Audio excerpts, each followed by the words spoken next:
noloshuwa wada qudufyo xarna laga waayimayo jacaylkuna qulub maseego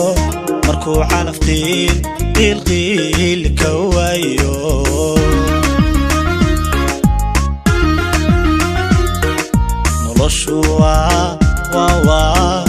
noloshuwa wada qudufyo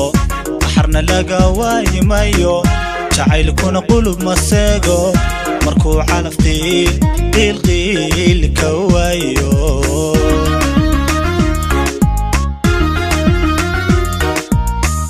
jacaylkan wada weynay quruxu yeelnay qolfooftiyo ruuxda hoose dareenka ku quudinaynay siduu qoyskiinu yeelay kumuu noqon tacab qasaar siduu qoyskiinu yeelay kumuu noqon tacab qasaar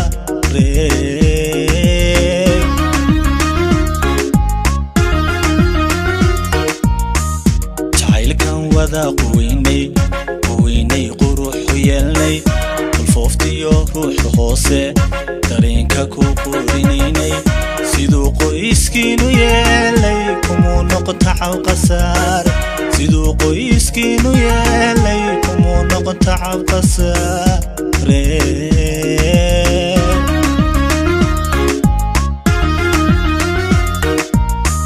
qofaan qalbigaagu raacin haddii qasab lagugu siiyey adigu qalad haysa saarin ilay sidanba qornayde qofaan qalbigaagu raacin haddii qasab lagugu siiyey adigu qalad haysa saarin ilay sidanba qornayde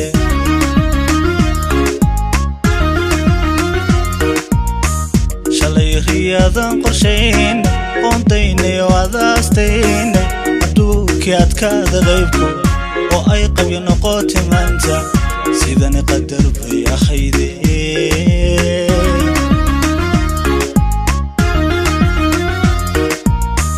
shalay riyadan qorshayn qoontaynay oo adaastayn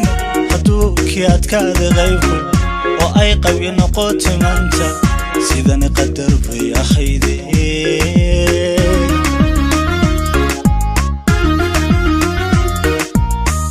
indhaha ha ka qarin xaqiiqdeeha mana haw qubin xasuusta qabweyni ku waaja xaaladaha midi qosol kaa filaynin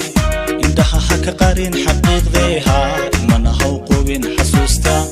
qabweyni ku waaja xaaladaha midi qosol kaa filaynin hafilan qandhadiyo xanuunka inaan qol madow la jiifo hafilan nabdigayga qayb yar inaan naxli ku ogaaday hafilan qof dadka jeclaaday inaad qoortiisa goysay hafilan inay qoon igaadhay qadarin baan ku hayaaye rajay inay noqon qumateha nolosha qalqalooca keentay rajay inay noqon qumatee nolosha qalqalooca keentay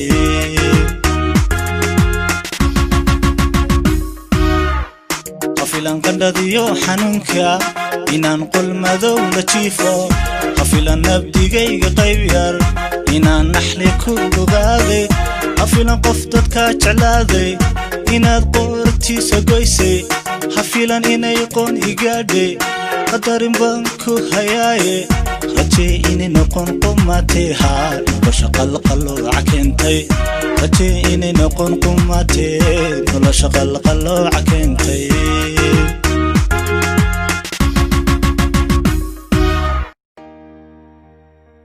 walaalilaa iyo maalintaa nolosheeda ku soo biirtay waxaan kaa arkaa farxad la'aan iyo murug badan wejigaaga haysata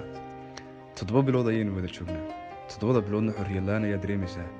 anigu markaan waddanka imanayay aabba ayaa igu yiri inaan abtigaa dhalay baan ku soo siinayaa ilaa iyo maalintii lay kaa siiyana waxaan kaa arkaa inaad ku faraxsanay noloshaad ku jirto oo aad cidhiidhi dareemayso walaal aniga waxaa la gaadhay xilligii aan bixi lahaa bisha 10keedana waan baxayaa intaanaan bixin ka horna waxaan go'aansaday inaan riyadaada kuu rumeeyo oo ah inaan warqadaada ku siiyo si qofka qalbigaaga uu tagayo aad nolosha ula wadaagto inta kuu dhiman insha allah markaan soo noqdo sanadka dambe waxaan rabaa inaan ku arkoodo faraxsan walaal halo salaamu calaykum walaal maxamed adoor caliyo waxaan rabaa inaad ii geysto mustafa